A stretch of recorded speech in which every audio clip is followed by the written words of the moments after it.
Hi, thanks a lot for the interest in this paper. Before I move on, please do note that the page number is displayed at the bottom right corner. So if you want to bring it up for Q&A, it will be a little bit faster for us to do that. Most of us, we can probably agree that the design studio centrality in design education is important, but most of us might dispute that the asymmetrical power structure dispensed through the hidden curriculum, predicated on tacit knowledge transfer through the ubiquitous one-on-one master and apprentice pedagogy remains problematic. The teaching methods, collective experiences, and the rituals directly impact the learning climate of the studio, which is better understood as the studio culture. The open-endedness of design theoretically allowed varying models of learning to take place, but the master and apprentice model, in which we have inherited from the previous industrial revolution, has curiously remained unchallenged. The mystery as mastery mode of tacit teaching has aggravated students' anxieties in their grappling with the ambiguous design process, posing threats to the mental well-being. The culture of burning through the midnight oil in an excessively competitive and individualistic learning environment, and students are always identified as a willing victim with such anecdotes, wearing them as badges of pride. Such behaviors are both encouraged by their tutors and learnt through observation of their senior schoolmates, and in normalizing all of these rituals as almost like an admission to the club of suffering. The master and apprentice hidden curriculum exerts tremendous pressure in coercing learners to faithfully reproduce the dominant value systems and the beliefs of professional practices. Not to jeopardize their grades, students will confer to the tutor's instructions, and thus compromising their mental well-being and reducing the opportunities for them to experience failure. Some students have appeared to have thrived well by playing the game within this oppressive environment, but many of the students don't. Could it be that some students are naturally grittier? Along the years, the notion of grit have gained traction in the educational research circles. Grit, as defined as having passion and perseverance for long-term goals, fueled by a resilience in the face of failures with a deep commitment for success. The idea of deliberate practice, coined by Andres Ericsson, where one takes on a repetitive, purposefully targeted activities in a very voluntary way to address specific weakness that supports the development of grit. One possible way to inculcate grit is through reflection on action. Those who are a little bit familiar with Donald Sean's work will understand this term. A series of purposefully designed reflective activities have shown to help the inculcation of Carol Dweck's growth mindset, which is an adjacent construct of grit. So the question is that could we, as design educators, capitalize on the iterative design process with the mechanisms of deliberate practice already built in the design process, with purposefully designed reflection on actions activities, both to inculcate their resilient, gritty mindset, as well as to capitalize as a vehicle to facilitate the socialized team learning environment. And together, the building up of a level of team resilience, which is then within the mechanisms of a community of practice. Pedagogy can be boiled down to a very personal preferences, and then with the help of a structured brief and reflection on action, scaffolding exercises, design documentation that will be guiding the students throughout the ambiguous design process. But the whole idea of having a structured design brief and approach will not necessarily dictate the outcome of the design, but to give a certain assurance to beginning design learners of the different pathways to achieve their goals. Hence, the experimentative, collaborative team learning pedagogy, it is about the recalibration of power between the learners and the tutors. So in a way, on how the design brief is being written, and to a certain extent, coupled with a relevant curriculum, supported by carefully designed reflection on actions, journals, and activities that will help to construct a cross-pollinative and a very safe learning environment for the students. So this research reports on the first phase of the 2.5 years longitudinal study that investigates the relationship between learners' grit scores as well as their academic performances.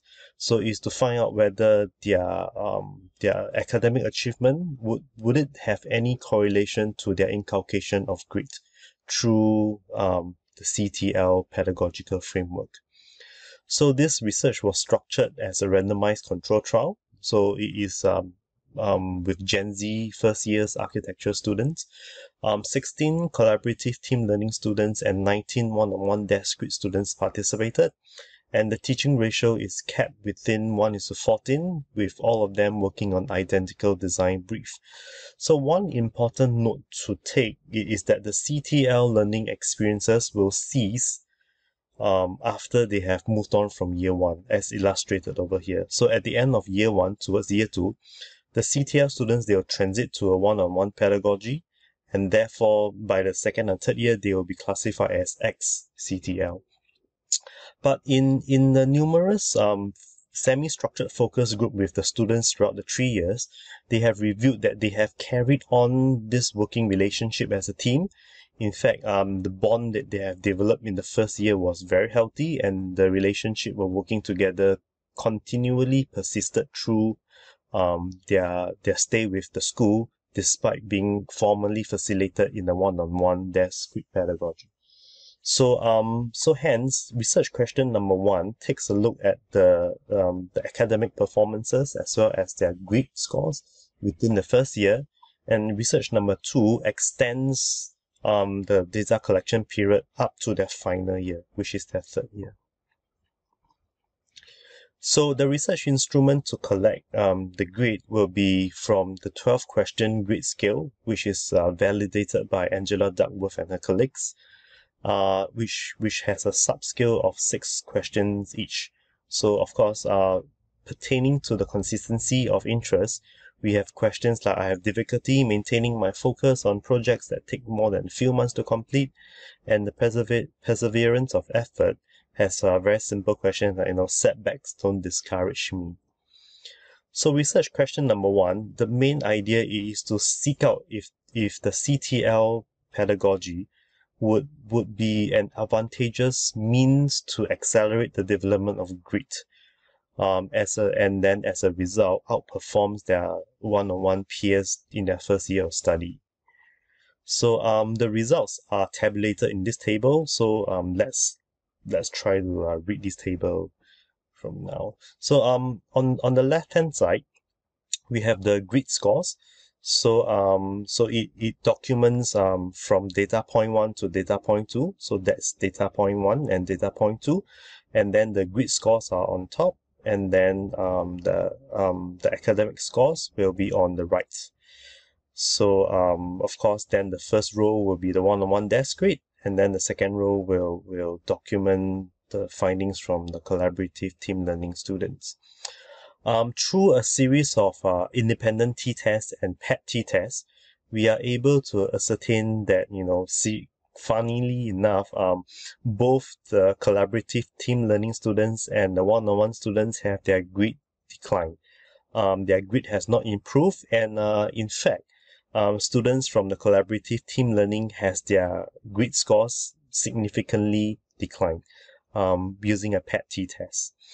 So although the one-on-one academic performances has dropped significantly, which is over here, from data point time 1 to time 2, so 69.1 to 63.9, so there's a significant drop. But the CTL students have kind of maintained their grades in the region of 75. And but most importantly is that when students are embarked in are facilitated in the collaborative team learning, on both occasions they have significantly outperformed the one-on-one students. So some points for discussion is that the one-on-one students, their grid has dropped, probably is because of the master and apprentice pedagogy they have being facilitated in is predicated on the kind of mimicry, which leaves them with very limited opportunities for them to exercise their grit. And moreover, the whole idea of mimicry and all these preconceived notions that of appropriating all these images online, they might have not have felt the necessity for them to be rigorous about the process. Thus, there's no opportunity for them to exercise their grit.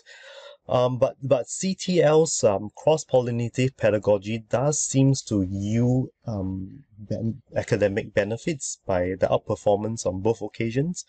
And but it is then also speculated that CTL students might have reflected upon it and gave themselves a slightly depressed self-rating because they kind of have mistakenly associated their laborious and rigorous design process to their experience.